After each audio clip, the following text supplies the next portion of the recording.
So God wants me to touch on a couple of things today. We're going to be reading into Job. Basically, Job was a righteous man in God's eyes. And God does have a standard of righteousness. You can be righteous, but you can't be perfect. None of us can. You can be up here in your faith, or you can be down here in your faith. There are levels to it. So Job was righteous in God's eyes, and Satan came to God and was like, hey man, listen, you take everything away from him, game over. He won't listen to you no more. He'll stop following you. That's the only reason why he's following you, because he's so blessed by you. God says, all right, do what you need to do. So, long story short, Job gets stripped of everything. His wealth, his happiness, his kids, his land, his cows, everything. His dignity, his health. I don't know if I said that yet. But. And the whole time, Job is just, oh God, I shouldn't be alive. I should be dead. Why am I going through this? Like, man, this is my end. I should just die here, like in the womb. Lord, I'm in pain. I'm hurting. He's just on it. And Job's friends, they come to him, and basically they just try to give him advice. They don't really do much good for him. They come to him and he's in fetal position, just boils, just in pain, crying, hurt. And they're just like, dude, this is why God's doing this. Bro, maybe this is why, hey man, everything will be okay if da-da-da-da. They didn't genuinely help Job out. They didn't feed him. They didn't take care of him. They didn't wash him. They didn't clothe him. They didn't build him a shack. They didn't give him a place to sleep. They didn't offer their home. They didn't do any of that. They used their words. They gave him advice. They told him what they thought he should do. And it makes me think, how many of your friends are like this? How many of the people in your life are like that? They only hit you up when you hit them up.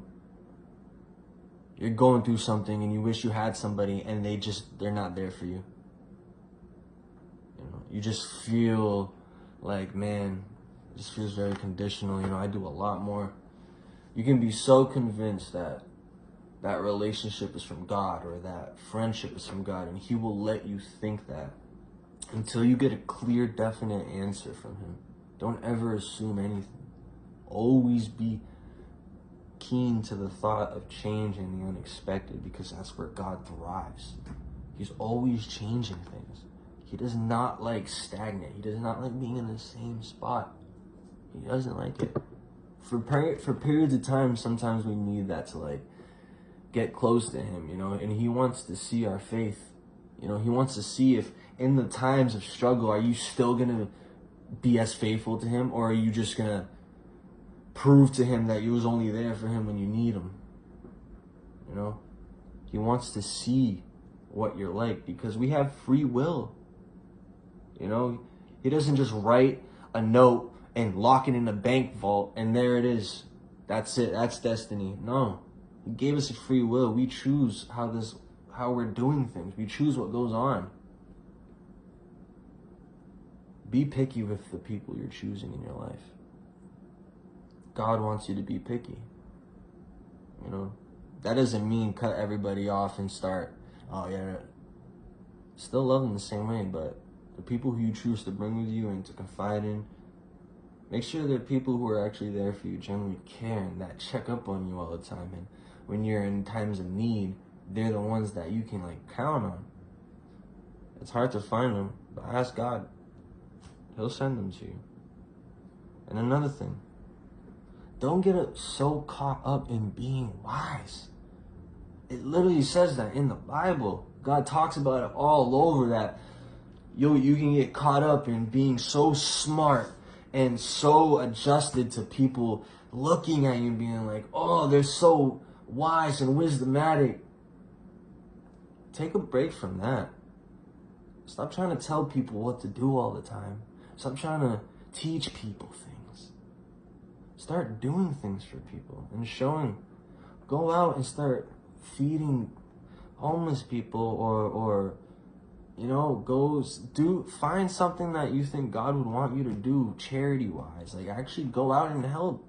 Go out and do stuff, It doesn't always... Don't get so caught up being wise and prophetic, because the true wisdom comes from God. If it wasn't for Him, we wouldn't have any of this.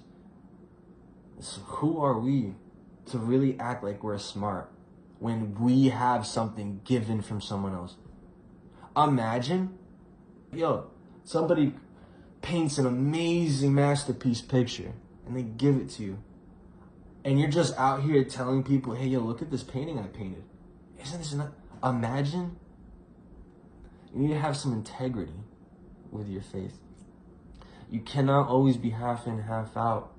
You can't believe one thing and follow one principle of it and ignore all the rest because you don't want to. You can't be like, oh, I'm such a good, I don't lie, I don't do this, I'm so good in God's eyes, but at the end of the day, you're showing your body off on social media, or you're hitting girls up, trying to get into their DMs, or you're letting your lust, God says if you're guilty of one of them, you're guilty of all of them. Follow everything, and with integrity. It says a lot when you're careless. It says a lot when you're careless. God don't want the careless. He's not going to use the careless because you can't trust them. God can present you with things and then you can lose them. You show yourself worthy. And it's the truth, man. You're going to give hours to the best workers. That's just how it is. When you're in the field and you got a big job that you need to do, you're not going to call Joe Schmo's son over here who doesn't show up and is always late. Bro never comes in. When he comes in, he's smoking weed, not caring, messing the job up.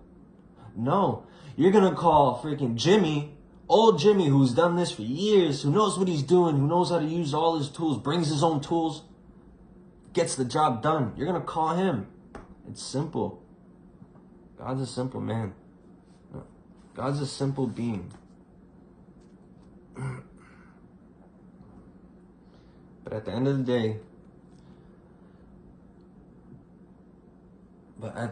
day, He just wants you closer to Him. He doesn't want you to keep your mind focused on... He doesn't want you focused on going out and trying to do things for Him. That's called works. I understand you need faith and works, but you gotta wait for Him to send you these opportunities and these mindsets and these ideas. If you're sitting stagnant and you feel like you're trying and you can't get out of it, that's because God's got you there.